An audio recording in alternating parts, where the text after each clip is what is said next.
Že ten futbal fakt sa hral bez nejakých veľkých šancí, alebo bol to taký 16-kový. My v našej situácii, v našom stave, v ktorej sa nachádzame, musíme hrať jeden poctivý futbal. Chalani sa musíme zlepšiť tú organizáciu hry, kde postupnými krokmi sa si myslím, že zlepšili a nemôžeme hrať nejaký bezhlavý, nátlakový futbal, pretože s tým kádrom, to oklieštený, ktorý máme, tak hovorím, jeden poctivý futbal vychádza z defenzívy, dostávame strašne veľa gólov, čiže sme sa museli trošku zamerať aj na tú defenzívnu časť hry a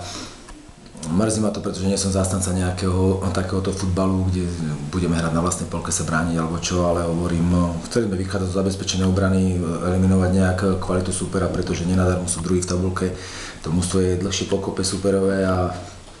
hovorím, je to kvalitný super, na ktorého sme sa poctivo pripravovali celý týždeň.